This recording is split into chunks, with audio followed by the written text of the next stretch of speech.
Hello, I'm Becky Miller. I'm a certified yoga therapist, and today I wanted to speak with you about mental health awareness, anxiety specifically.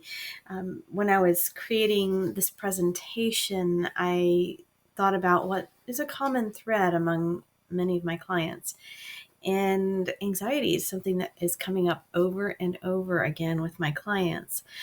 Anxiety seems to be a common experience among them. It can range from mild butterflies, almost feeling like excitement, but it's really anxiety, to a sensation of overwhelming dread, something that is really starting to run your life. I see it all in my practice. So today I just wanted to speak with you for a moment about some of the symptoms you might experience if you're dealing with anxiety and a few helpful coping mechanisms that I use with my clients. So let's dig in a little bit here. What is anxiety? Anxiety is defined by dictionary.com as a distress or uneasiness of your mind that's caused by a fear of danger or misfortune. It's something that you're worried about or afraid of that is going to happen in the future. It's not something that has happened in the past. It's something that might happen in the future, and it's causing all of this distress over the idea that it might happen. So it's a fear that anxiety, rather, is often referred to as an emotion about the future. Again, as I mentioned, if you know someone who's depressed, that's often about something that's in the past. So think you can have both issues that you deal with, anxiety and depression. I just think anxiety is more future oriented. Anxiety is a completely normal emotion. Emotions are something that we all have. We express them differently, but we all do have them. We all do experience them, but we experience them to different degrees. But it is a completely normal emotion to have this, at least occasionally. It's your body's way of reacting to stress or perceived stress. It's alerting you of potential danger ahead. So it's not necessarily a bad thing when it happens in small amounts. Imagine facing a wild animal. Your heart might start racing, your breathing might start to pick up, your muscles will tense. All of these things are happening in order to help you either fight the wild animal or flee from the wild animal. And this is your anxiety that's starting this off. The problems, or rather, the anxiety is helping your body to react to a possible dangerous situation. The problems with anxiety start, though, when it kicks in, even when there's not real danger. There might be perceived danger, but it's not real. So the anxiety can kick in even when it's not really helpful.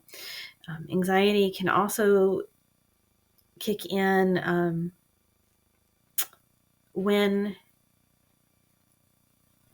think of it this way, that you get stuck in a loop, so that the anxiety is going over and over, or rather the thoughts are going over and over and over, same thoughts. That's anxiety as well.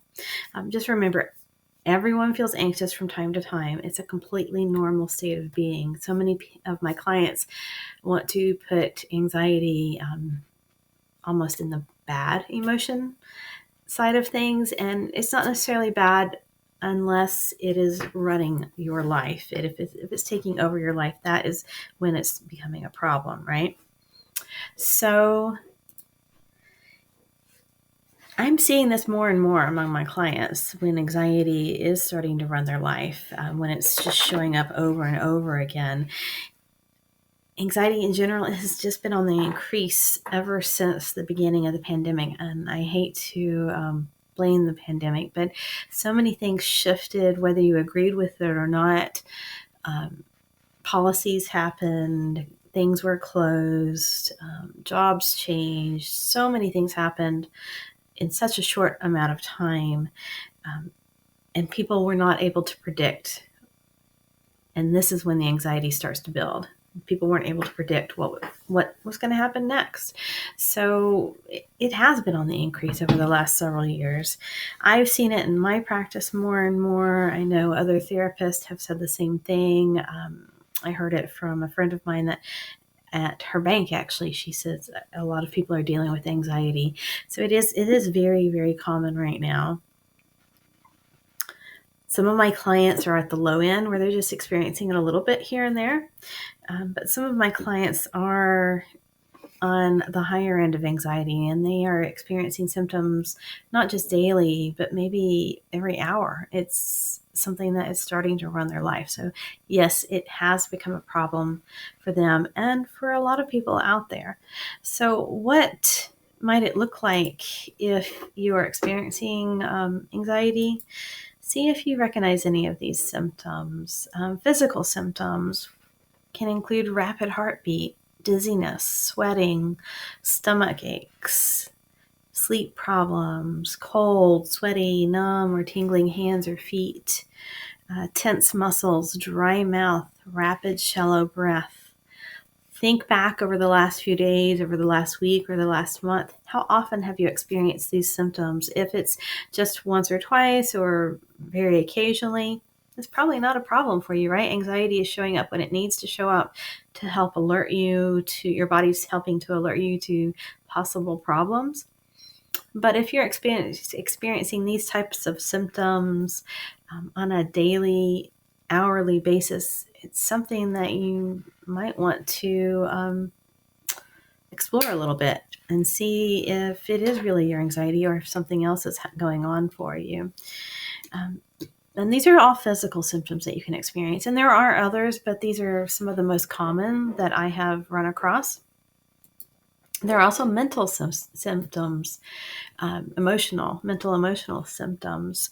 These can include excessive worry, a sense of impending doom, racing thoughts, difficulty concentrating, thinking about a problem over and over and unable to stop that cycle of thought. That's that rumination that we get sucked into sometimes, thinking about something over and over. So again, think back over the last few days, last week, last month. How often have you experienced any of these mental, emotional symptoms? Is it something that's happening occasionally or frequently?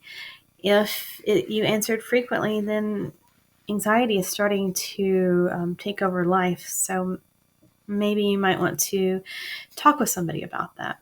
There are a lot of people out there who can help.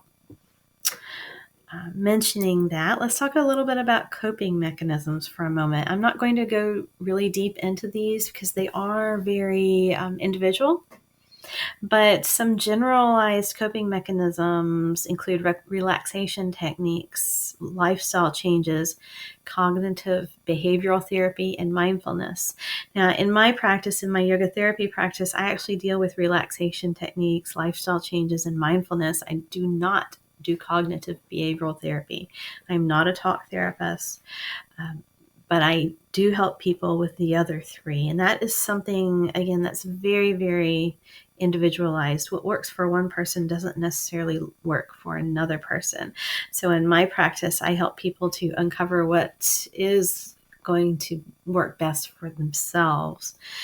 Think relaxation techniques. These can include deep breathing exercises, progressive muscle relaxation, and even meditation. It can help calm the body and mind and help you to break that cycle of rumination that we get sucked into. Lifestyle changes, that can be bringing maybe exercise into your life.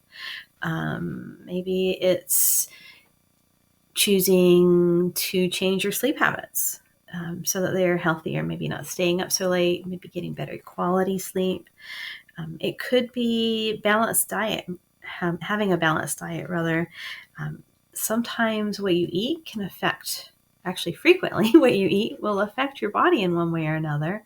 And when it might be encouraging those anxiety symptoms, then sometimes a simple diet change can be helpful as well. So lifestyle changes can really be big or small. It really depends on you. I always encourage my clients to do small changes, but to do over time lots of small changes, so that a small change is easier to make and easier to sustain. And when you add them up over time, they really do make a difference. So another coping mechanism is mindfulness.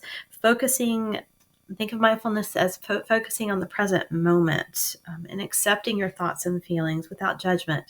This can be incredibly helpful. Your brain its job is to think. Its job is to create thoughts all day long, right? Those can be super distracting. When you come back to the present moment, you can connect to your body. You can connect to what's happening right now. Not so much about what might happen in the future, not so much about the possible problems in the future. It's more about what's happening right now, mindfulness is. So that's something that I bring into practice with my clients as well. I have a good friend who did one of my earliest yoga therapy sessions with me back when I was first doing them in training, almost 10 years ago. Actually, I guess it was about 8 years ago. And she told me recently that she still does something that she learned or uncovered in one of those early sessions almost 8 years ago. And for her, simply bringing her hand to her heart was enough to help her focus on the present moment, to bring her back to here and now. So it was mindfulness, bringing her hand to her heart. And she said she still uses that trick to bring herself back to the present moment.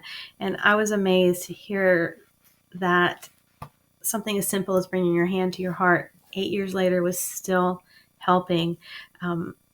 I was honored that I was there when we uncovered that for her, but to hear that it's still helping, that is just really fabulous.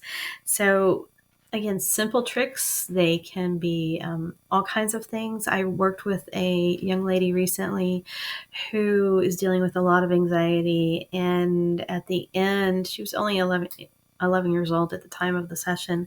At the end, when I asked her what she might want to take with her from the session, she said there was a series of exercise of yoga moves that we had done during the session that had really helped to calm her down. And I thought, wow, at 11 years old, she was able to pick that out.